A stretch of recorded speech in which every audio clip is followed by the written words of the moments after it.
Hey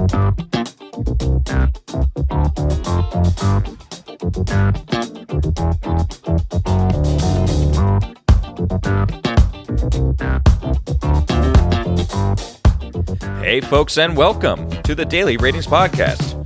It's a show where each week we'll sit down with Vincent Daly to get his thoughts on the latest movies he's been watching, both older films and new releases. And don't worry, there's no spoilers. Vince will give a brief review of the movie, share some thoughts, and of course, then rate the film. The daily ratings are always fair, honest, and most importantly, they're consistent. On today's show, Vince will be rating and reviewing newly released A Good Person by Zach Braff, newly released Air by Ben Affleck, The Pope's Exorcist by Julius Avery, Nefarious by Chuck Konzelman and Carrie Solomon, and finally, Renfield, directed by Chris McKay. It's going to be a great show, folks, so stay tuned and enjoy.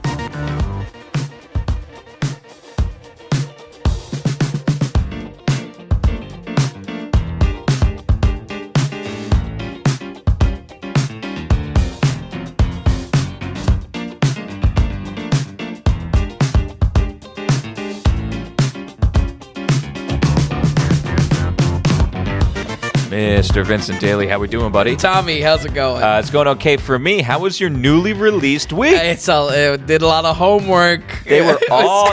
you spent some time in the theater this week. I was in the lab, yeah. You know, my big question, will any of this actually matter against the behemoth of Mario? Mostly no. Yeah, mostly no. Mostly no. Mafia Mama's not making the cut, I guess. There's something like technically 17 releases or 14 releases that came out or something like that this weekend. Absolutely crazy. Yep. Like ridiculous. And we definitely hit some of them. So some of these aren't as new release as before. So Air came out around a week ago, and then A Good Person came out in later March. Yep. But yeah, all proper kind of new releases, which is kind of cool. I'm taking the full five of new releases. Okay, so we're going to kind of start with, we're going to go in order of when they actually came out. So our earliest on the list here is called A Good Person. I think it was kind of under the radar a little bit, but this is a movie with Pew, who we love. Pew Pew, who we love. You have infected my mind of seeing Florence Pugh as just Pew Pew. Probably one of the worst celebrity nicknames you can even give. But someone. It's with love though, because we love her. But yeah, it's A Good Person. It does have Florence Pugh. It does have Morgan Freeman, and it's directed by Zach Braff, who you and I are never excited about. But, you know, this movie has some names behind it. So let's get into A Good Person. Rated R, 2 hours and 8 minutes. And what is this film kind of about? How'd you like it? I definitely did like it. I thought it was better than most of Zach Braff's stuff that comes out. Zach Braff, of course, a writer and director. Many will know from Scrubs. Is heading up this film, and the tone is right in line for his style. Many love his 2004 cult hit Garden State. I personally hated that movie. I was going to say, a lot of people hate it, too. Oh, really? Garden State? Yeah. Yeah? I think it was, like, at the time, horribly critically reviewed. Yeah. That was, of course, pre-podcast, but I returned to that kind of just randomly to check it out, and it's not good. Just annoyed by that movie. We're not Braff fans. Yeah, but I am always willing to give writer-directors a shot, because these are their babies. You know, this is, as the high stand that Tarantino stands upon, right. You know, the highest pedestal he puts himself on. Writer directors, they're running the show here. So a little late to this one, but it was between this and Mafia Mama, so I avoided the horde of Italian jokes to choose a lesser evil. There's also a new, Italian American comedy coming out with Robert De Niro. I saw it in the slew of trailers I had to sit through for all these. Yeah. Yeah, I don't got know. upset. Yeah, just like stop making them. I don't want that. You know. I mean, those are straight paycheck movies. Yeah, exactly. But still a fairly new film, releasing in March, and I think why I maybe stayed away from this was, I don't know. March was fairly busy, but I did want to give Florence a shot. This is a rated R addiction drama comedy. I wouldn't exactly call it a dark comedy, more so a drama with charm. It's not related at all in storyline, but I would compare this to like a Gran Torino in that it is a feel-good movie with edge, basically. Does that make sense? Yeah, no, I think that makes sense. Yeah, believe me, story-wise, this is nothing like Gran Torino, but in its R-ratedness, but still has this very bow on top, feel-good objective to it. Okay, gotcha. You couldn't compare it to like last week's Don't Worry, He Won't Get Far on Foot, where it's like darker comedy, but drama, dealing with addiction.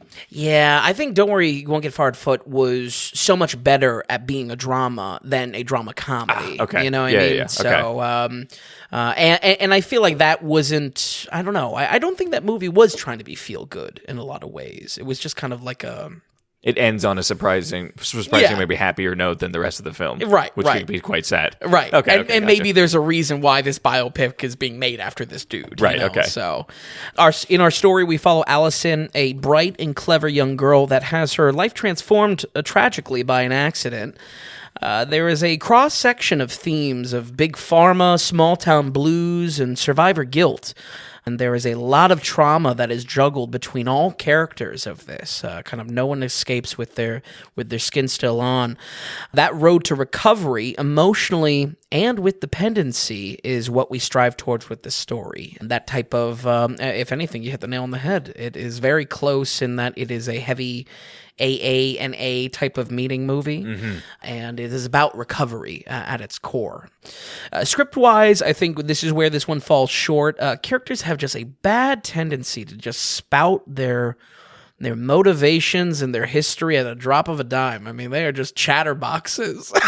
It's like the storytelling that is within the walls of the AA meeting. It follows them, haunts them, and then they can't really like break that habit of just dumping, their entire story.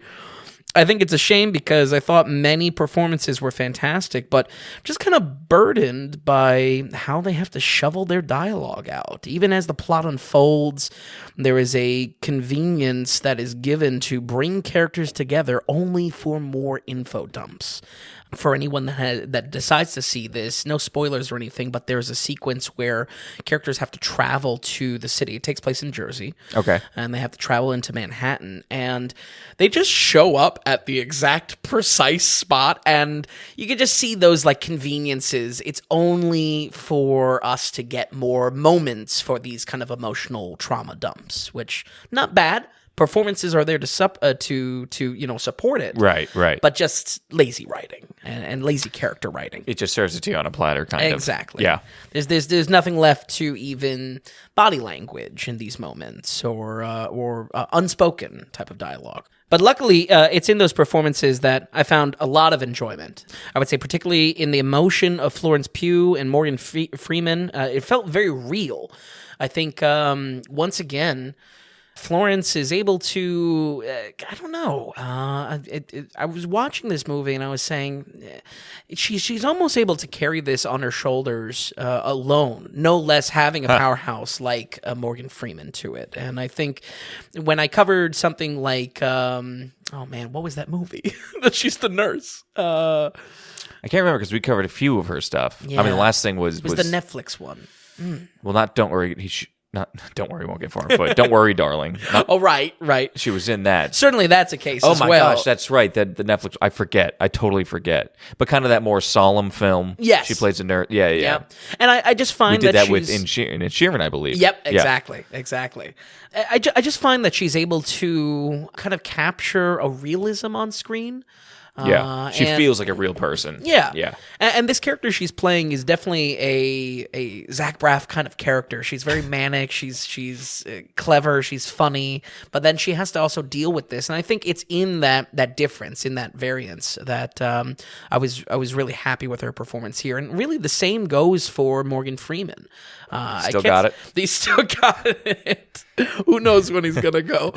I can't say the last time I've seen Morgan Freeman in like a serious role. I feel like he's been doing these like geriatric Yes, roles. Yes, that's exactly right. So. And it was like these bit parts almost, kind of. Exactly. So, but I was happy to see him in this type of kind of emotional role, and his character as well, being stuck in the middle of this trauma, but then kind of unfolding and revealing that he has parts of some history himself that he has to get overcome. I really did enjoy it. So we get some wonderful musical performance from Florence, which recalls back to her early days of starting out. She started out as kind of like a YouTube music.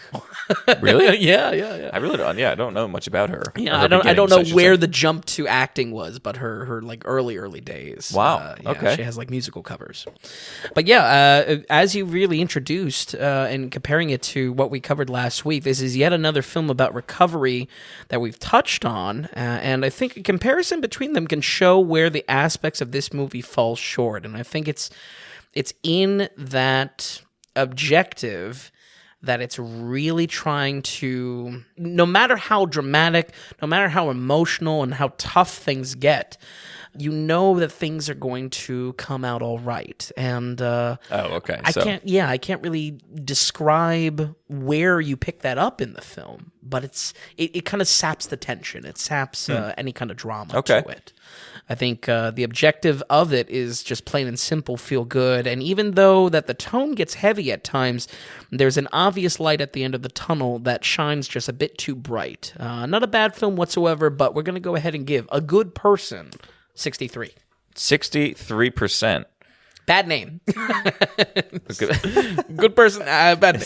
That's how you get lost in the internet. It is a little blah. It is a little blah. Yeah. Okay, 63% though, not bad. Maybe if for some reason, if that's going to scratch an itch for somebody, sure. I guess give it a watch. For what it's worth, I was talking to someone in our private lives, and they were saying cover more feel good films, and then this one kind of came along. So I have a feeling I know exactly who said that too. Okay, so let's move on. So, like we said, that came out kind of later March. This came out just last week. This is Air. It's punching above its weight. It's doing better than expected in the theaters. Yep. It's got a huge cast. Let's kind of jump into it right away. This is kind of the origin story of Michael Jordan dealing with Nike. Yes. And let's kind of get into it. It's rated R, hour and 51 minutes. How was it?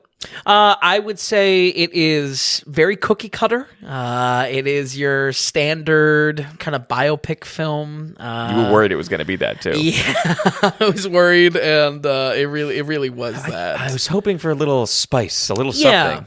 Ben Affleck is directing. Yep. I thought that was maybe going to be a good thing. Chub Batman is back. Yep. He's once again in the director's chair after a 7-year break. You know, I'm a fan of him directing. I'll always kind of hold the torch for Argo. I know we kind of disagree on that. I think you think I dislike it more than I do. Right. I'm more okay with it than I think you think. Yeah. But I don't think it's anything special because it was like getting all kinds. It was nominated for Best Picture. Oh yeah, I think that was like an Oscar sweep one too that year. Did it win for Best Picture that year? I think so. I mean, it's not that good. Fair. I enjoy it, but yeah. Right. But if I see Affleck directing, I think it's right away. I'm like, okay, it's probably an all right movie. Sure. I am there with him. Yeah. I think where this kind of falls into how much it's about Michael Jordan, how much it's about Nike is a good 20-80.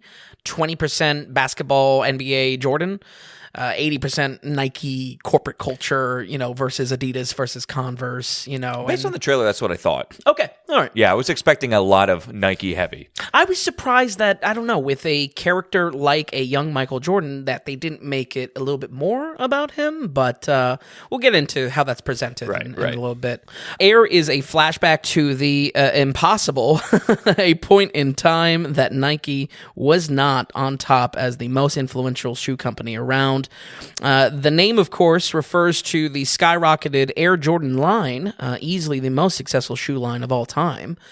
Talk about right place, right time to make this movie. The sneaker culture and sneaker collecting has really reached incredible heights in the last 5 years. So I feel like as far as the marketing or the business of this business flick is fine-tuned. I feel like this hit a nice point, and maybe that goes into some of your comments about punching above weight in the box office. Yeah, and I also think it's been enough time where this feels like because this kind of starts to take place in the mid to late 80s, correct? Yeah. So I think enough time has actually passed in this story that makes it a bit of like a history telling as well. Sure, sure. Yeah, Air Jordans aren't going out of style or anything like that. Right, It's not a flash in the pan. Real-life marketer Sonny Vaccaro is played by Matt Damon, willing to make a big gamble on backing just one player with Nike's basketball division hanging in the balance. But you can bet it all on Michael Jordan, and boy, did Nike win big. I feel like this sells a good environment where, I don't know, Nike doesn't feel small because even the film recognizes they have their running division and their top of the running division, but it's interesting. There's it's right in the trailer, but there's a funny joke that Chris Tucker makes that what is a NBA All-Star shoe? It's Converse. And it's just like, what? When you think of Converse, it's like, I don't know. That's crazy. It's what it was back then. Yeah, exactly. I mean, the old videos, everybody wearing their Converse is hilarious. Yeah. But back then, I mean, that's what's kind of interesting, where I think the story itself is kind of cool. Not just the origin story of Air Jordans and everything like that, but also because it's so Nike heavy, they were not as big of a player back then. Like, we know Nike to be a juggernaut now. Sure. It wasn't so much back then, too. So it's a little bit of a underdog type story. Yeah, too. I would say so. And like I said, as far as the proportions here, the film structure is 2080 sports biopic and then Nike themed, a sexy finance movie. For any new folks listening, I refer to these kind of high-strung business stories as a subgenre of sexy finance, as funny as that term is. Good examples being Moneyball, The Big Short, and, of course, recently covered Tetris. And like we covered in that review, there is some fun in seeing the early days of these companies, equally for Nike, but also Adidas and Converse. There is some enjoyment to that business landscape and knowing obviously where it's going to go. Yeah, definitely. And I think the fact that you're kind of in the 80s helps too. Yeah. Because you get the retro feel on screen and everything like that. Affleck looks hilarious. Boy, does he. So all that it's kind of like, helps. You're making the movie, dude. Like, you don't have to dress like a clown as well. What's odd is that we never see Michael Jordan directly on screen. He's always either obscured or, whoever is the stand-in playing him. He's not talking or anything like that. I feel like that's it's an odd thing to have, despite the obvious focus of the story being Michael Jordan. Yeah. Instead, the focus is on the parents, played by Julius Tenen and the always wonderful Viola Davis. I personally enjoyed the switch up. I think clearly, I mean, the payoff is in Viola Davis's performance because she's phenomenal and she's easily the best. Great. Yeah, she's always the best. Yeah, so she carves out her. It's justified because of the performance being in the film, but I can't help but shake the feeling that sports and sneakerheads alike might be disappointed by the execution here in coming and expecting this is about Air Jordan. We're not going to see anything with that. He's not going to speak once. What if you did one or maybe two scenes and then you just make sure that he's like blowing up the scene? Right. Like, what do you think of the idea of if it was Michael B. Jordan as Michael Jordan? And just come in and it was like with a dynamite scene. Oh, the new Space Jam made that joke. Oh, did they really? Yeah. Well, not the new anymore, but Space Jam: A New Legacy. Yeah, New Legacy made that joke. Oh, okay, all right. Maybe they wanted to run away from that expectation. So overall, with that decision, you were okay with it, but really just because Viola Davis was that good. Yeah, I think she justifies it. I think, and I use it lightly, but artfully as well, how it's presented in the frame. It's intentional. You know that, like, he's not speaking because he's not overly cocky, but the film does a good job at kind of justifying why we're not hearing from Michael. How old? But he's in the NBA.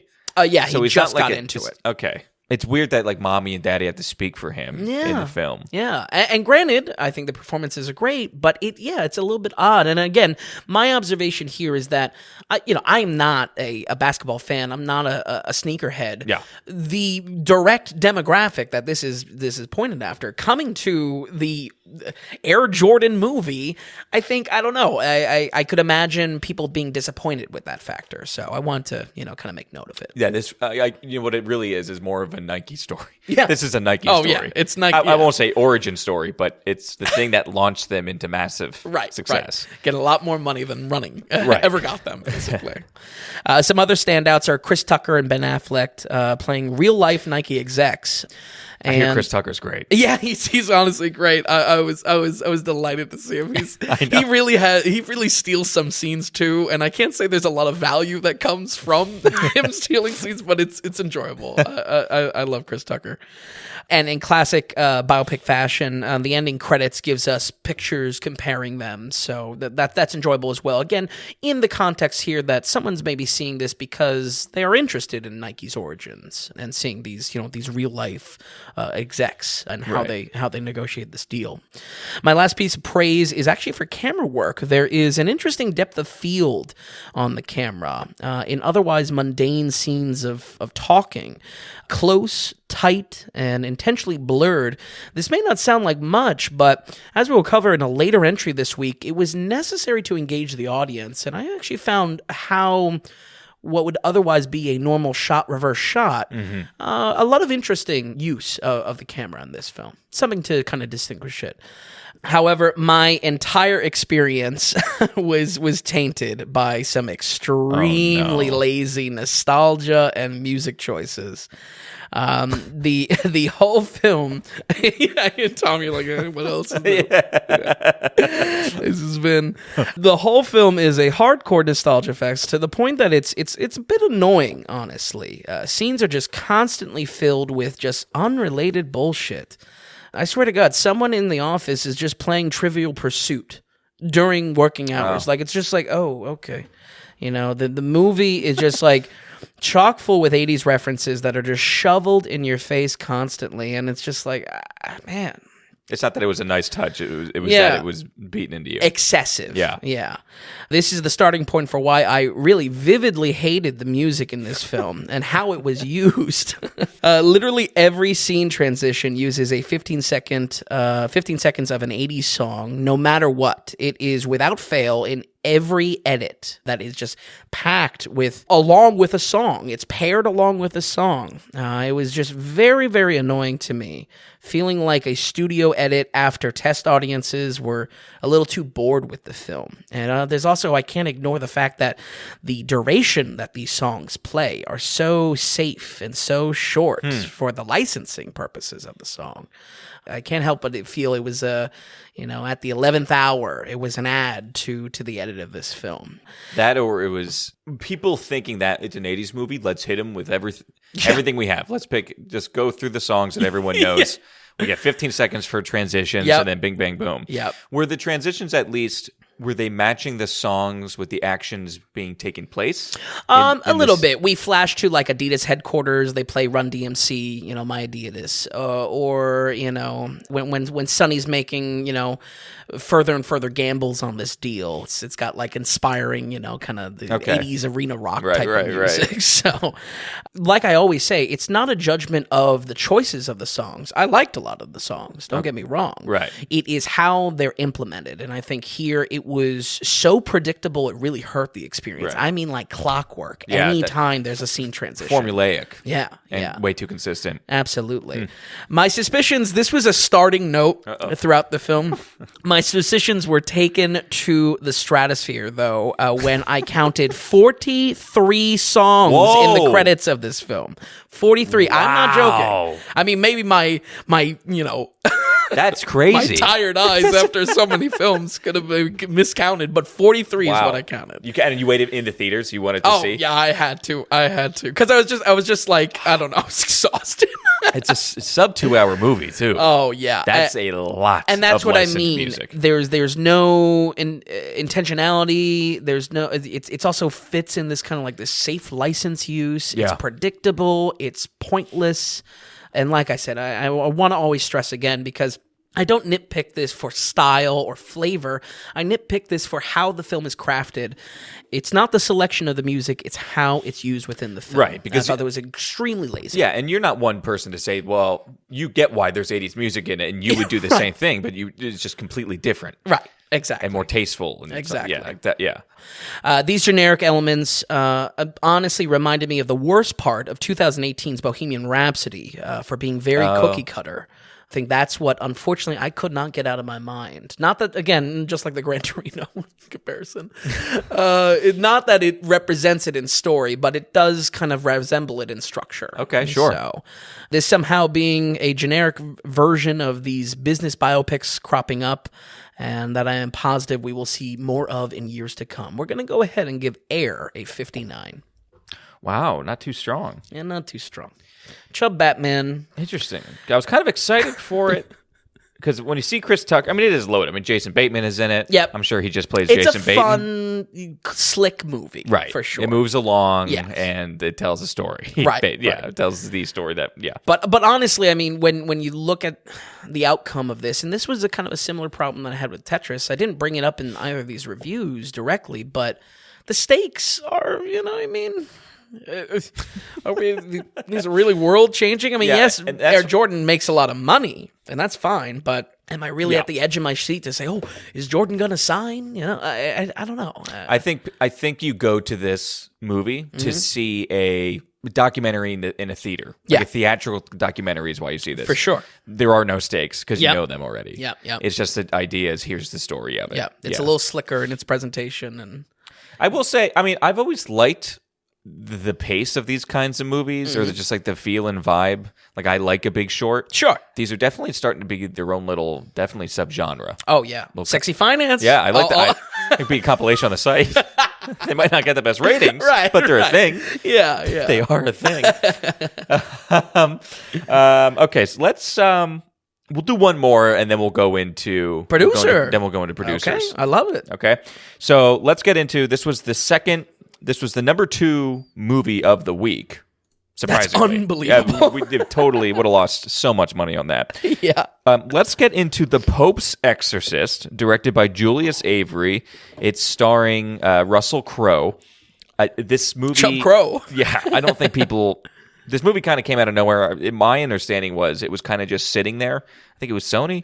And because April is kind of so lacking, they said, okay, let's go ahead and throw it on this week. And Yeah. I think that's also why we had something like, like I said at the beginning, something like 14 other Yeah. releases. Yep. Small releases. Guardians of So- the Galaxy around the corner, Fast around the corner, Oh, yeah. And then the summer, it's just every man for themselves. Indiana Jones is going to be coming up. Yep. So, like I said, it was the second best film of the weekend, which was more than surprising.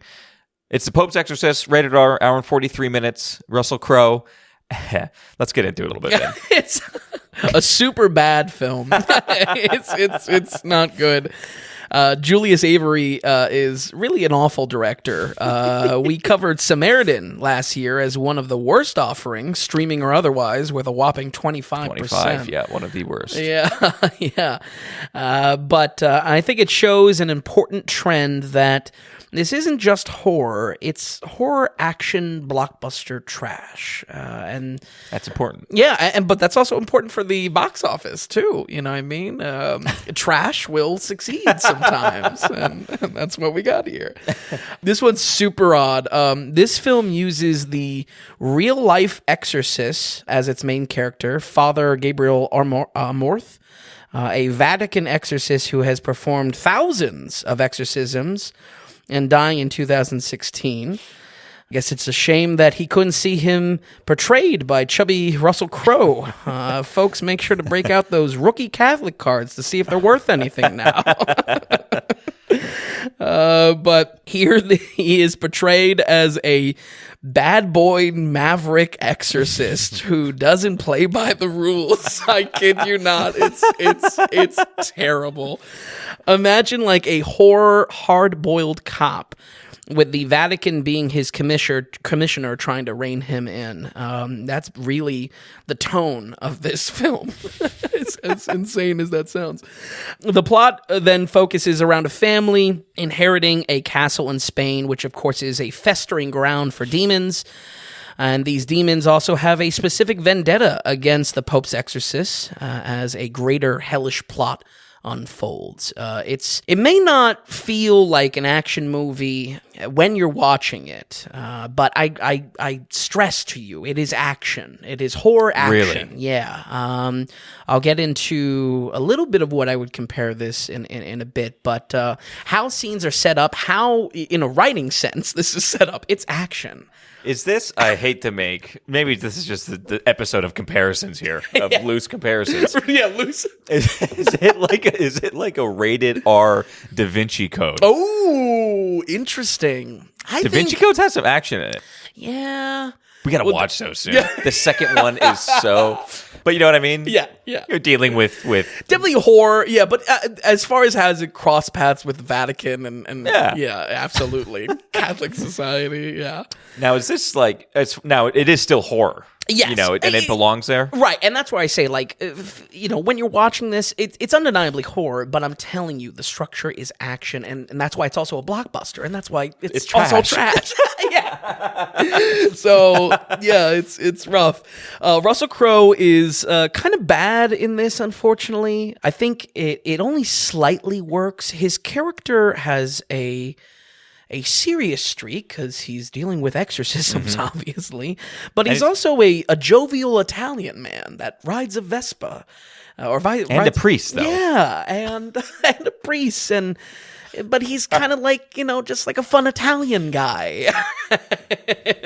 So maybe I should have watched Mafia. Maybe I did watch Mafia Mama, Mafia father. Yeah, exactly. The jokes that come out of his mouth are just very odd, and at even odder times. Even characters within the story start to get annoyed at his jokes at multiple points in the film, and it just kind of derails the whole experience. Why I give this a slight pass, there is clearly a real life priest that maybe was a little bit jokey, maybe was a jovial Italian man in the Vatican. So I don't know. This film has a very slight shell of trying to be, some sort of, tale of his thousands of exorcisms and making him an action hero, but I think it harms the main purpose of this movie, and that is horror directly. To boot, the whole film is just not scary at all. It's not a critique that I usually throw out there lightly, and I review a lot of horror films too. Yes, you do. To Tom's dismay. That's what that's horror films are coming. Look at these 3 films that we have. Oh, here. yeah. I mean, horror films is it's the hot new thing. Yep. Next week is Evil Dead. I'll have to circle back for Scream 7. But yeah, it just really falls short. Moments are either just not scary, and it's hard to maybe explain that without spoilers, but I feel like a lot of moments as well are self-sabotaged by this light comedy. A perfect example is that there is a creepy design to this Spanish castle that they're in. It's a good setting. There's obviously it plays to that kind of old Catholic type of look to it, Inquisition stuff. There is a reveal that the basement and the well leading underneath the castle is lined with skulls. It is filled with corpses and skulls, and initially something spooky, you know what I mean? Something to put us in the right direction. How Russell Crowe reveals this to his other characters is he comes back up and he throws a skull comedically at them and they go, woo, and I cannot tell you. That's what I mean by shoots itself in the foot. Now, when we spend significant time in the creepiest portion of the castle, guess who's not afraid of these skeletons? Me. Yeah. The audience. Because Russell Crowe juggled a... What is Russell Crowe doing, honestly? I don't know. He doesn't care anymore, does he? I think he might be in check mode. He's getting checked. This is like that movie he did with the road rage. Unhinged, Rage or something? Yeah, Unhinged. Yeah. Right. It's on the website, but... is it horror at all? Like, is it just like a thriller at times? And then this horrible comedy? It is horror because you're dealing with exorcisms. And, okay, all right, yeah. You'll get blood writing on their stomach, or elongated mouth, or something like that. So don't get me wrong, there are elements of that, but I feel like all of them either we're not that scary, kind of been there, done that, or we're actively self-sabotaged by the film's comedy. And again, they go down to this basement and there's corpses and everything like this, and it's like, wow, all right, cool set design. I like these elements, but destroyed. Yeah, I can't say trashed. I'm scared because, he was juggling a skull not too long ago. Like, what is this slapstick? Oh, man. So, yeah, it just that main purpose of horror, it takes a back seat. So the film initially was showing some promise of working how something works like 2005's Constantine. Where it's not super scary, but it uses a lot of religious lore and kind of crafts almost a fantasy type of movie to it. We saw this fall short last year with Pray for the Devil. And trying for a similar, like using Catholicism as not a fantasy, but it's using it as its it whips it ammunition. into a bit of a tale. It's Yes. almost like a Van Helsing type story. At that point. Sure, absolutely. Yeah. So I think it's just a losing formula, just because I don't know. It's been years since I've seen Constantine. I remember liking Constantine, but I can't say any of these films work because there's a separation between the real fear of, a bodily possession. Right. And, these blockbuster elements to a movie. Yep. So if I could be so bold, I'll introduce another subgenre, 2 in 1 episode, as Cool Catholic or Catholic Cool. I don't know. Which one do you like? I don't know. I know what you're saying. We'll workshop that. We'll send that one up to corporate or send it through legal. See if it sticks or not. What plays better with Let's let it gel maybe for the next week, and we'll circle back on it. Yeah, we'll circle back. But yeah, that's where tentatively I would kind of put these in that. I don't know if it's a growing subgenre, but they all kind of feel in that same way that it's using Catholicism or religion as more of a fantasy element than horror or actually religious. Yeah. So. No, definitely. Because I think where a Da Vinci Code tries to play it more to somewhat realistic. I mean, it's laughable to say that, right. but this is actually like thematical elements that make it more of a fantasy or theatrical type. Because I don't know what is that genre. I've never seen, besides little bits of the Da Vinci Code franchise, that's more of like a national treasure, right? It's more like history adventure. Okay. Yeah. Okay. I'm spitballing here. Again, I haven't seen the film. So. I was trying to work Bond into it. Like it's like a Vatican Bond. Right. almost. Isn't he a little bit of a spy? He's a jet set. Oh, boy. Tom Hanks, international man of mystery. With the worst Tom Hanks hair, by the way, of his career. Right. Anyway, so cool. What was your genre idea Cool again? Catholic. Catholic cool. Yeah, double C's isn't bad. Yeah, it's not bad. All right, maybe we'll see. But yeah, at least the observation between Fantasy recent faith. history. Ooh, fantasy faith. That's pretty good. Okay, we'll see. Again, we're working on it. We're workshopping it, folks. You're right. It's not like sexy finance. Right. That's its own thing. But yeah, at least the observation in the last, year or so, Pray for the Devil, they all kind of fall into this kind of growing style, if you will. As a final note, this movie tries for a sequel bait at the end. Boy, does it fall flat on its face. I sincerely hope the box office success isn't enough of a flash in the pan to bring about a Pope cinematic universe. We're going to go ahead and give the Pope's Exorcist a 32. 32. Okay. We're down there. That's a bad. Yeah, we are down there. We'll see if we can get out of it. I'm not so confident in this episode. Right. 32% for the Pope's Exorcist. Okay, like I said, made $9 million. Yeah.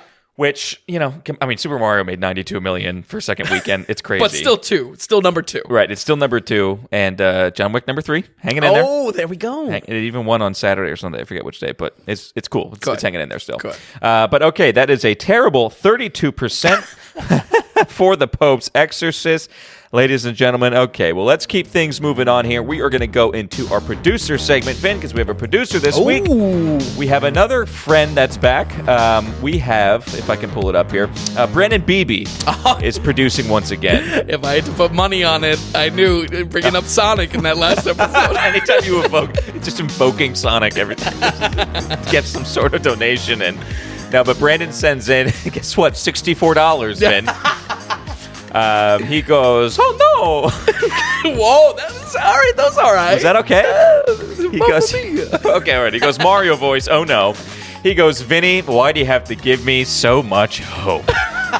All the positive comments. I thought maybe Mario would crack the 70s, but you again crush my hopes and dreams. Love all the Easter eggs, like having Mario's actual voice actor in the movie. Yep. The DK rap, the Mario Kart 64 rainbow road jump that lets you skip half the track, and the Toads telling Mario that Princess is in another castle. Yep. One day, Vinny, you will love Sonic and Mario. I do actually have a question, though. Do you think that a Nintendo cinematic universe could come from the success of the Mario movie? And would you want one? P.S. Peaches, peaches, peaches, peaches. I'm left out. Now I'm left out in the dark on that one. I don't know. That's the song Jack Black sings. It's like a peach ballad. It's honestly great. It's honestly great. So... cinematic universe. Well, first off, he's still upset. You broke his hopes and dreams again. Crushed his hopes and dreams. You're breaking it down here.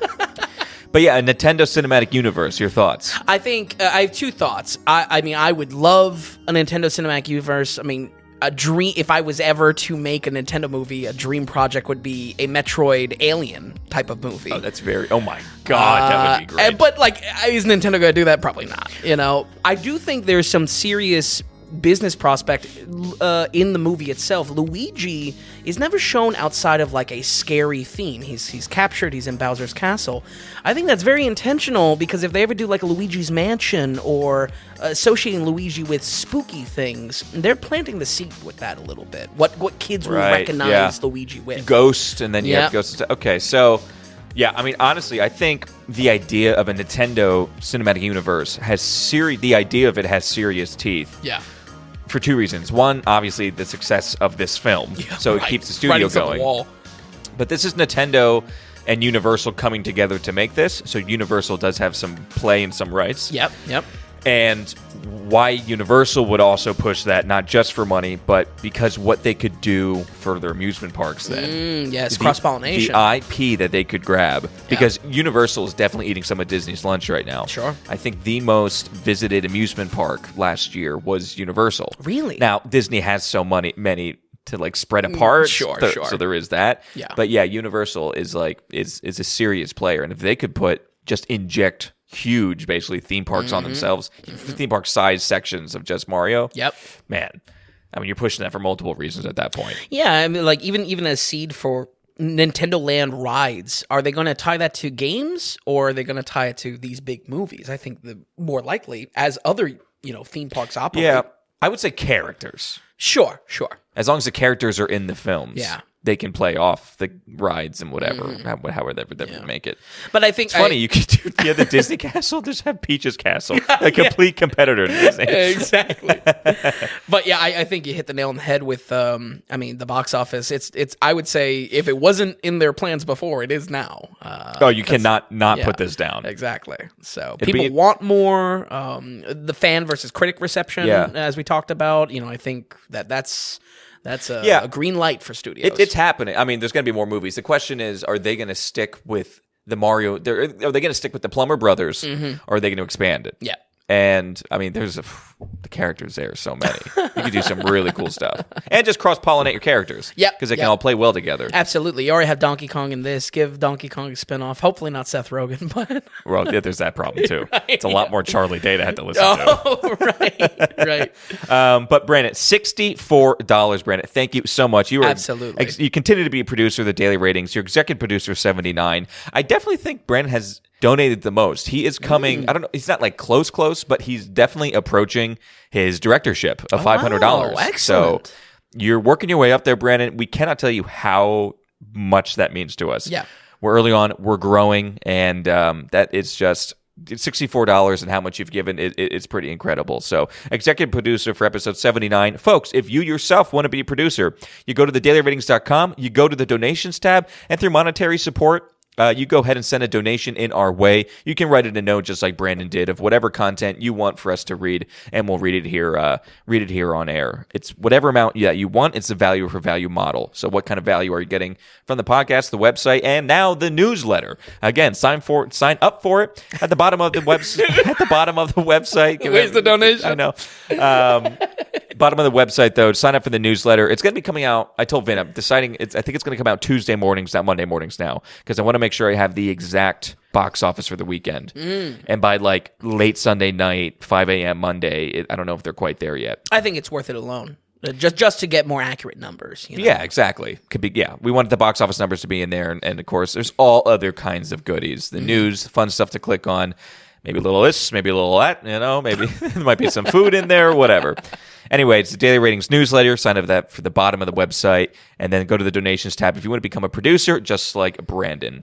Okay, Vin, with that, let's move on to our final 2 newly released films. This one did not do as well. In way less theaters, though, for opening day. Very crowded theater, though, I went to. It was not. I swear to you. I swear. When did you go see this, Friday or Saturday? This was Saturday. Crowded theater? Yeah, and I think it was just because, people were coming out to rep for it. Yeah, probably. Okay, so it did do well as far as, I think this was like 10th or something in the weekend. Right. But it only came out in less than 1,000 theaters. So a lot of people look at like, what was your average? I'm such a stat guy with this stuff. I love it. That's great. I'm always looking at like how much money per theater did it make. So when you have like Mafia Mommy, when you have Mafia Mommy making $1,000 per theater, and you have Suzume with $2,300 per theater, and things like that. This did pretty well. This was $1,400, which was better than the next 3, I think, or something like that. But I think that's fascinating, even putting in those terms. I mean, you think about it, $2,300 per theater. I mean, that's nothing. But I guess that's just it multiplied across the country. Well, they say 5 is unbelievably good. Wow. Just to put it in perspective, the Pope's Exorcist, which was second, averaged $2,800 per theater. Wow. Okay. Super Mario Brothers averaged $2,100 per theater. That's unreal. But you got to think of how many screens that is. Yeah, what's the multiplier there? Right. Yeah. So, but anyway, this is Nefarious. It's not very well known. I think people might have seen a trailer for it before some movies in the past month or something like that. Sure. But other than that, it's called Nefarious, rated R, an hour and 37 minutes. It's just another horror movie kind of coming out. But what is it about, Vin, and how do we overall like this? Why was it a packed theater, too? Yeah, so, right. So it's marketed as a horror thriller, but once again, I mean, I guess I have a bone to pick with genres this week, but it's not a horror thriller. Slightly thriller. Very slightly, but it's kind of something else entirely, which is not the problem I have with the film. I'm sorry, can I? Sure. Just thinking about it now, I feel like because horror has been kicking off so much, especially in the start of last year, maybe people are just trying to get the horror title. Oh, sure. Or me, I might roll my eyes. Yeah. I think maybe that's what brings people in a little bit. Yeah. And for, again, even to my disbelief, this is a year of horror, a year of franchises, but a year of horror. Yeah. So there's a lot coming out. Anyway, sorry. I think it's a good observation, maybe kind of a bandwagon thing. This is a smaller release from director-writing duo Chuck Konzelman and Carrie Solomon. They created a small wave of kind of politically charged religious films in the 2010s. All of them are pretty terrible from what I understand. I haven't watched them myself, so I guess if someone really wants me to, I guess right in. 2014's God's Not Dead even sparking a trilogy of films. I was surprised. I actually had a pretty packed theater, a who's who of Fox News watchers and geriatric boomers with their phone lights out trying to find their seats. But I can't stress enough, this did not scare me away from this film. I'll watch anything. I will give Get any it on the site till your eyes bleed. The man is dedicated. Solder me to the AMC seats. I'll never get Nicole. I'll drop off a blue icy once in a while for you. You know I love those blue ices. Nicole Kidman will be ringing in my ears forever. But yeah, why introduce this like this? Obviously, that's the demographic to your question of, why was this a packed theater? But I really want to stress that I was watching this with I'm trying to give it its own shot because clearly it's not, you even look at the trailer, it's not trying to be this kind of, shoveled out type of stuff. Right. Like God's Not Dead and that type of stuff. It's not trying to be preachy. Right. Right. In result, in execution, unfortunately, it is a little preachy. Nefarious is centered on a convicted serial killer that has to get one last psych eval before he is executed, but claims to be possessed by a demon. Hyper-intellectual and neurotic, he is ripe to be labeled as insane, and in this case, escaping his punishment. But his goals of the character are actually to get proven otherwise, to continue on death row. He wants to be labeled as sane, to continue on to his execution. So there's an interesting draw there. His goal, by his own words, is to create a dark gospel to inspire the worst in people. And he plans to do this through the eyes of his new psychologist. This was described, like I said, and right on IMDb and in the marketing as a horror thriller, but I can't tell you how wrong that is. It's dark in concept, yes, and even hints at some thrilling elements, but the whole film is just really structured as a Christian debate. And I hoped this kind of escaped that expectation. Again, I don't know those other films of these two directors, but that is the kind of ballpark that they are focusing on, if anything, very academic, very intellectual, kind of moral concepts that are juggled between characters. But this one really just did kind of boil down to that. Sean Patrick Flannery from Boondock Saints, it's been a while since I've seen him, plays our manic killer Edward, referring to himself as Nefarious. There's he's kind of like a I Am Legion, type of thing. He claims he is fully possessed by a host of demons, only occasionally letting the mentally sick man free to act. Half the time he speaks like a hyper-intelligent genius, and the other half he speaks in unfortunately, a borderline offensive portrayal of mental illness. His acting is catastrophically bad. If anything, I was really Sean Patrick Flannery. Yeah, the one thing I heard about this film that was good is just like this guy is apparently amazing. Yeah, no. I thought he was awful. Oh my god. Yeah, it's just some genuine overacting as its finest. He's blinking constantly. He's quoting scripture. He's got this superiority complex. I could potentially see viewers enjoying this kind of villainous persona, this like really like over. Like he's possessed by a demon and everything. Yeah, yeah. But for me, it was tastelessly over the top. It's like a terrible mix of Hannibal Lecter, Nick Cage, and a healthy dash of Heath Ledger's Joker, basically. So that sounds amazing. In a hammy way, maybe. I think when it flips to that other side, it was not. Wow. Okay. Yeah. When it flips when he goes full Nick Cage. Yeah. Right. There is. He really steamrolls every scene, and I have thoughts on that of where this kind of falls short with this debate type of format to it. Yeah, listen. If you enjoy a villainous persona, I like a lot of hammy villains. I'll give praise to some things. I think where my critique falls with this is when he flips to that victim side. And when he's not possessed, there is a cartoonish depiction of mental illness. Understand that this film takes itself very, very seriously, like super, like too seriously. Yeah, and that's fine. They're talking about grim things, and they're talking about moral, and it's kind of a moral crisis type of debate. Yet when he snaps into this mode, it had me recalling that forbidden rule from Tropic Thunder. You never go full, and I'll leave it at that. I'll leave it at that. It's just too much. It's too much on one side, and then it's way too much on the other side, the unpossessed side. Now I have a question about the actual plot now. Sure. Because the idea is he needs to be proven that he's not crazy to get for execution, right? No. He wants to get executed, but by all accounts, he's saying he's possessed. He's acting insane. So then all the other psychologists have labeled him as insane, continuing his delay of his execution. Okay. He wants to die. But my thing is, he's actually mentally handicapped in real life. Right. When he lets go, when the demon lets go of Edward, Right. He's clearly mentally handicapped. Is it talked about as mentally handicapped, or is he overacting that much? Where you or you literally thought he was acting so ridiculously? Maybe a little bit of both. It's hard to tell because secondary characters are very evil spirited. Okay. They're very mean to him. So it wasn't like people were showing sympathy in a way that would maybe give that as an indicator. And yeah, and that really does play on some of these. Unfortunately, the trappings of these two directors. Again, I'm happy to give, if anything, writer-directors a shot, because clearly they are from the conception of this and then in the execution of it. Right. I think that's important to study.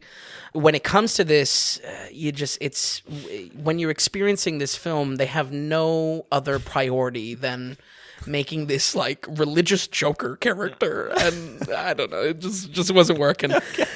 Our supporting character, or second character, Dr. Martin, is a atheist psychologist, which initially presents a good opposition, but is honestly just a total washout. He has none of the character built up compared to who he opposes. And granted, it's called Nefarious. It's about the dude named Nefarious, but he's just kind of steamrolled in every scene. It kind of fails at the very necessary ping pong that is needed for this dialogue to work. We say it often, that volleying back and forth. Yeah. And especially, it's tough because this film knows it kind of wants to be a debate. So if you kind of know about this debate and that's the structure of the film, you'd think you'd want him kind of knocked back and forth. But right. He's just steamrolled in every scene, both by performance, being this wild performance, and as well just being just a washout as far as what he has to stand up to morally and the actual intellectual side of what they're talking about. Sure. Okay. The only way I would say this comes close to being a suggested genre is that it is horrifically boring. It is that is the only way that it is a horror, because you will be bored. It's an hour and 37, right? So it's just hour 37 of talking. Yeah, basically, it all takes place in this not cell, prison, this briefing room type of thing, interrogation room. The dialogue is so extremely hand-fisted. I find it kind of just a total mismatch for the format. It just simply should not be a film. And I think in that ways, I don't really want to knock it because it just shouldn't have been a film. Like a play?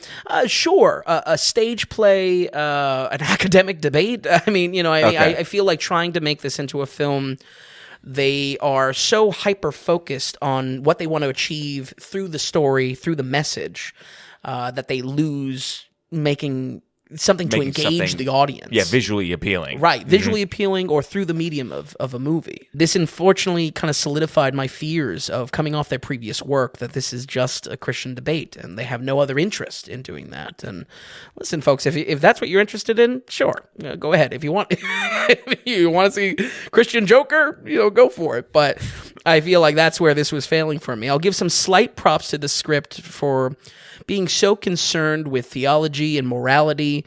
The main action of the film being characters debating, I would say that's initially interesting. Yeah. However, nothing is done to engage the audience visually. It is an interesting debate for one scene that is stretched to a feature-length film. It is like if Shyamalan's Split took place in one room, basically. Okay. It's just very simple reverse shot formula, and nothing done to mix it up. And that's where I was saying with Air, kind of retroactively, I was saying, well, Air had a lot of dialogue like this, a lot of negotiation. It was kind of nice to see that spiced up a little bit into how it's presented in cinematography. Oh, that's true. Yeah, I was able to do something different. Yeah. Here it's just boom, boom, boom, boom, shot, reverse shot. Cookie cutter, low but just, yeah. Exactly. Mm-hmm. So, also that interrogation. It was edited by the guy who has edited Jordan Peele stuff, like Nope. Oh, really? Yeah. Well, can't say anything there.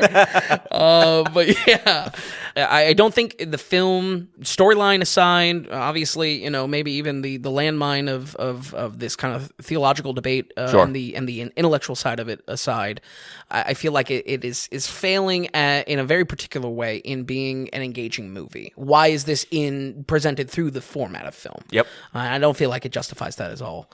This honestly should have been like a stage play or academic debate, like I said, with a little bit of spice that uses this kind of demonic character to spout dominant opinions at the audience. I feel the concept of this film is trying to capture the magnetic feel of something like the interrogation scene in The Dark Knight, where two sharp minds are combating each other morally speaking. But this fails because it only has one side of that, a man spouting ideas that are uncountered by the character that receives them and gives no perspective of his own. And in this, you can see clear as day, these directors have no interest in fleshing out both sides. We're going to go ahead and give Nefarious a 24. Woo! Yeah. Boring to tears, even. Wow. Packed theater. Okay. 24%. Not good. Not good. I'll say this, folks out there, you're craving a debate morally, maybe with some theology mixed in. Watch Mass. I've shouted out that movie more than I think most movies, but that is a movie that plays with the format of people talking and keeps you engaged with how they kind of juggle the opposition. Man. Totally agree with that. Yeah. Totally. That's a good movie, Mass. And similarly to, it hits on that, theological level, if that's the demographic to an here. extent, yeah. Wow, okay. All right, so 24% for Nefarious. Let's see if we can keep on going down, baby. down. So our next film here, speaking of Nick Cage, this is Nick Cage's new movie. This is called Renfield. Again, horror, but also a little bit of comedy in there to understand. Like I said, Nicolas Cage and Nicholas Hoult as well. Very snappy, rated R, hour and 33. Again, Vin, how was Renfield? Renfield, I was actually a little excited for, believe it or not. Oh, really? Yeah. Oh. Wow. He goes,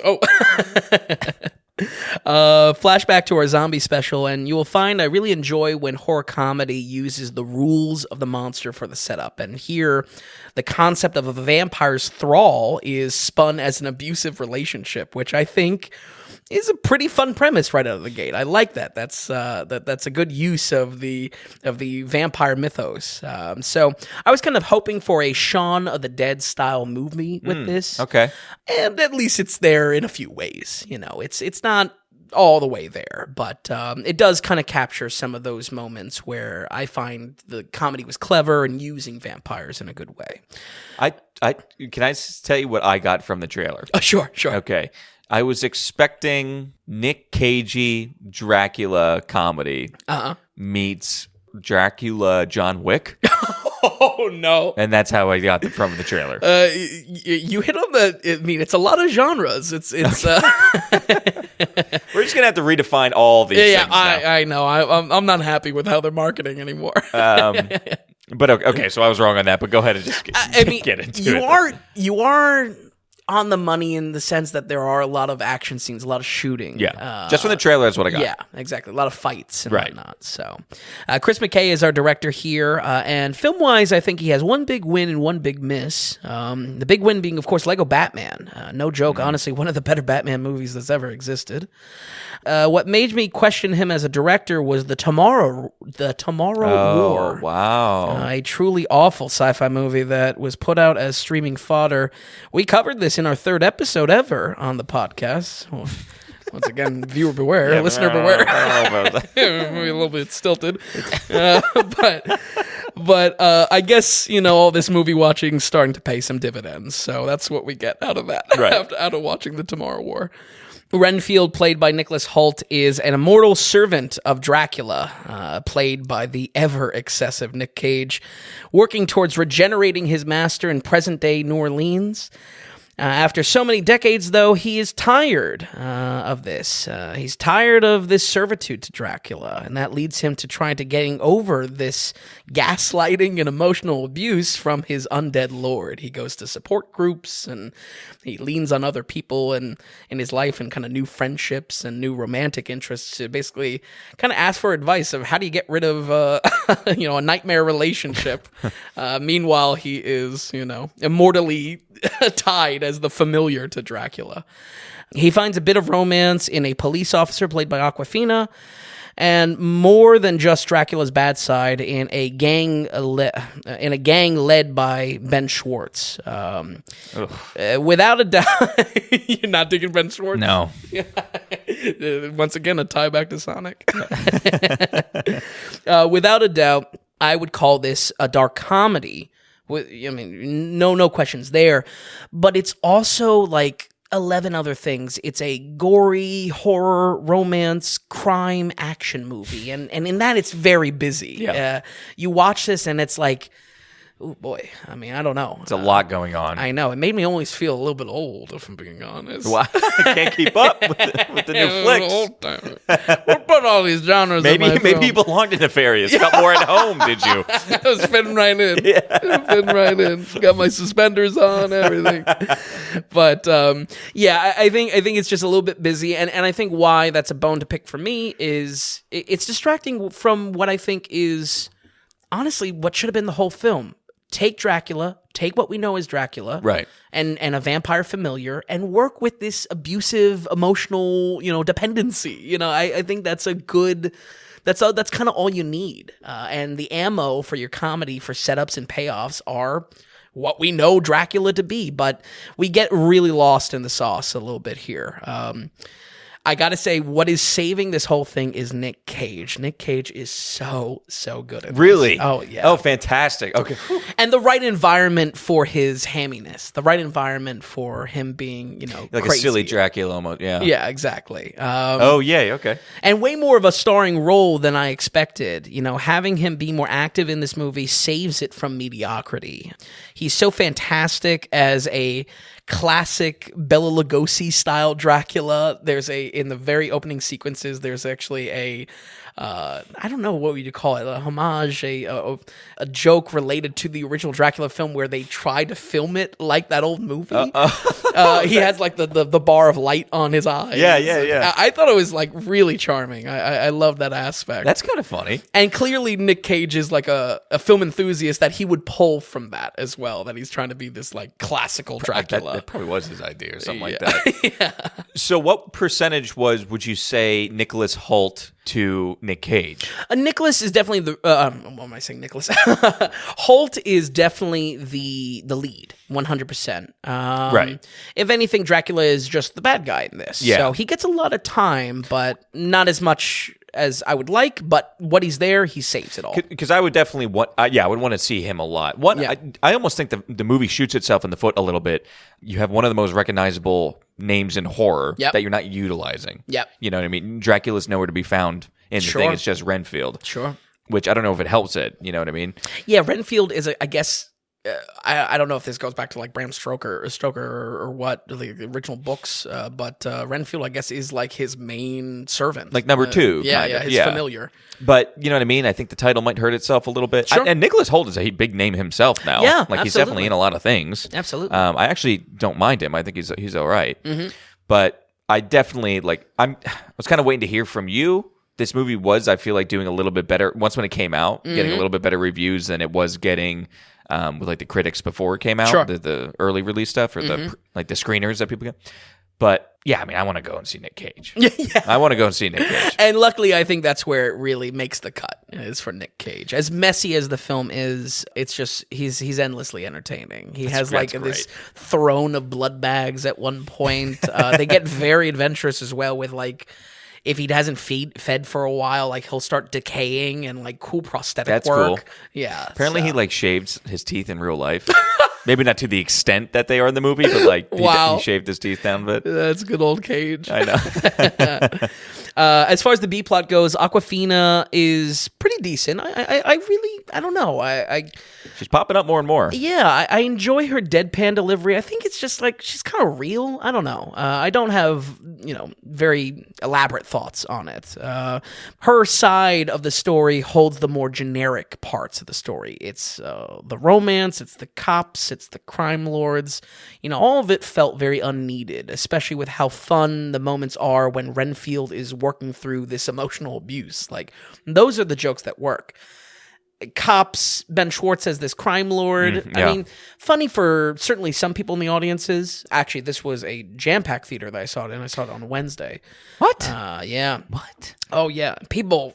I don't want to get into shaming up in the theater, but busting a gut at very clearly unfunny pieces of this movie. What were people doing in the theater on Wednesday? I know, yeah. No less seeing Renfield. But, Yeah, exactly right. yeah, but that's where my observation lies, is that I just feel like it was a lot of unneeded and clearly very messy to it. Okay. And fell into more of a generic piece. Like the romance, oh no. It was just like, do we really need a romance in this as well? It's funny enough, I don't know. Right, that duo. Yeah. And boss and disgruntled employee type aspect. It's I good thought that's enough. all you needed. So, the writing talent here comes from Rick and Morty, as well as Walking Dead and Invincible, all very big hits. It's a shame because I think there is a colossal amount of exposition. Every character just dumps the last 10 years of history on you, and it's very sloppy. Now, unlike A Good Person, maybe not weighing it as critical there, because A Good Person was a drama. This is a comedy. Maybe they need to get that stuff out of the way, but I still felt it was very sloppy with how much tenure our writer has. Ryan Ridley, I believe his name is. Also, there's a surprisingly very little setup to payoffs on jokes. I feel like there's so much more that could have been built up for comedic payoff throughout the film. So much more, especially in just like building, I don't know, cute little tiebacks to it. Setup and payoff, I think, is so key to comedy. And as I fine-tune my criticism more and more, it really is just the longer you run a bit, the funnier it gets. Right. I think that's a winning strategy right there. So I would say a big highlight is blood and prosthetic work. Like I said, it's pretty awesome most of the time. Dracula has that blood bag throne room, which was just, I saw that, I was like, oh, that's awesome. He'll decompose. There's some very over-the-top CGI that looks bad, but it's intentionally bad. Okay, that's good then. That's fine. It's kind of used as a comedic thing. Like I said, I was in it for the subversions of the vampire myth, which, do get repeated of the film. I want a little bit more variety, but they are there. I think the best is having, in modern New Orleans, welcome mats in front of doors, and that's all he needs to infiltrate the room. So that was kind of a fun flip on it. Other than that, I would say the beginning of the film is when it was at its best. They show that wonderful kind of recreation of the original Dracula. But as the movie goes on, that's where it falls more and more into a generic case. I would say give it a watch if you dig something like Shaun of the Dead. And certainly to our many Nick Cage fans listening, I know because you're in my ear about Nick Cage, a great performance from him. We're going to go ahead and give Renfield a 65. Oh, okay, great. Fantastic. Yeah. Wow, it's our best film this week, actually. I know. You had a tough one, Ben. I know. That's when you were asking order. I was like, yeah, let's put Renfield last. Thank God the Pope's Exorcist, Nefarious, and Renfield were all within an hour, less than an hour and 40 at least for you. Yeah. But okay, so 65. Yeah, I think. That kind of excites me a little bit. We're coming off of course, last year Nick Cage. I really liked.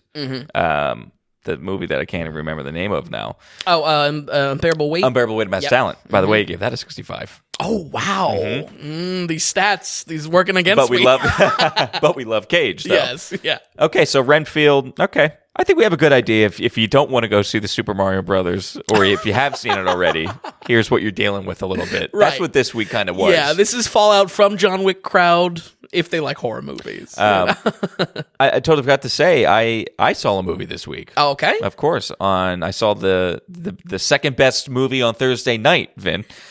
which was, of course, the re-release of Lord of the Rings: Return of the King. Oh, how did we not talk about this? And I didn't realize extended version. No way. Which, of course, obviously, I've never seen on the big screen. Sure. Packed theater. That's of course, awesome. yeah, packed theater. Good for them. And Lord of the Rings did great that night. That's great. And it was cool to see. Main producer Sean went. And 4 hours of good. We didn't watch the 20 minutes of the credits, but yeah, nice 4-hour movie sit down on Thursday. That's great. How is the theater reaction? What is it? 20th? 20th, yeah, 20th. I don't know why they're releasing it now, and not like on the actual 20th anniversary in December. Oh, okay. Who knows? I'm sure there's something big coming out. Or Sure, something like that. sure. But yeah, it was cool to go back and see it again. Yeah, there were moments in the movie that like people still had a reaction to. People watching it for the first time. It seemed like some people were watching it for the first time a little bit. Yeah. But to see it on big on screen and kind of be taken back a little bit was pretty cool. Yeah. I wish they did the 20th anniversaries of the ones leading up. Yeah. Fellowship 2 years ago. Right. Two Towers last year, and then Return of the King this year, which just makes sense. Yeah. But they just went for the Return of the King special extended, which, hey, I'm happy to have anything. I'm happy to have anything. We'll give them extended, running the lights too long, the electric bill on it. I'll say this, though. There's not really... I forget what the company is, but it's this one company that kind of brings it to theaters a little bit. Okay. And they do this with other films as well. Anniversary films and stuff. So there's no previews in front of it.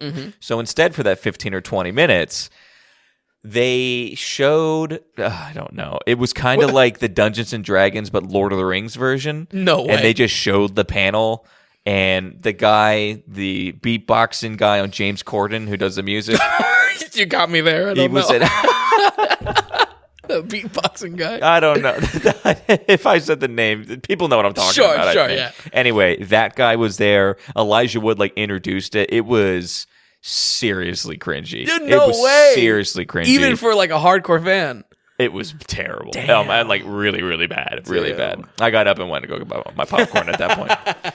But it was cool to sit in the theater and see that. Yeah, absolutely. I'm glad you had that experience because, no less theatrical. Did you see... Well, I guess you saw Return of the King normally when you were a kid. Correct. Yeah. I saw all of them. But not theatrical. I'm sorry, not extended. Extended. No. That's what I mean. No. On the big screen, it was crazy. It was awesome. Yeah. So that was cool. I mean, they're doing these 20-year anniversaries a lot, or like 25th anniversary for Titanic. In 2014, I saw the 20th anniversary of the old 47% Forrest Gump. But they're doing it more and more, which I think is kind of cool. Yeah.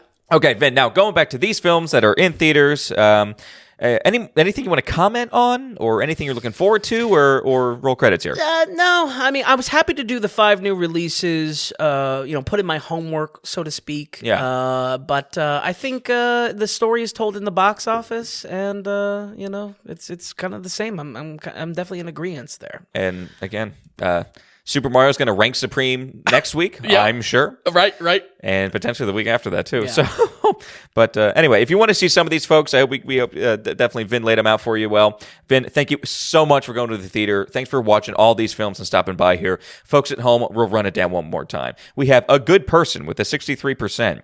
Air with a 59, The Pope's Exorcist with a 32, Nefarious with a 24, and Renfield with a 65%. Folks, thank you so much for listening, and we'll see you next week on the Daily Ratings Podcast.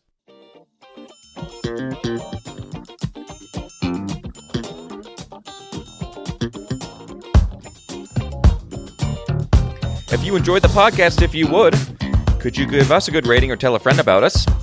If you're wondering if a film is worth a watch, or if you'd just like to see more movie ratings from Vince, be sure to stop by thedailyratings.com, where we have our ever-expanding catalog of films. Also, if you found value in the podcast or our site, become a producer and go to the donations tab on thedailyratings.com. You can donate whatever amount of value you feel you received from us. We're looking to build this into something large and great, but also be independent from those corporate sponsors. So we greatly appreciate any support from you all. So thanks so much, and we'll see you next time on the Daily Ratings Podcast.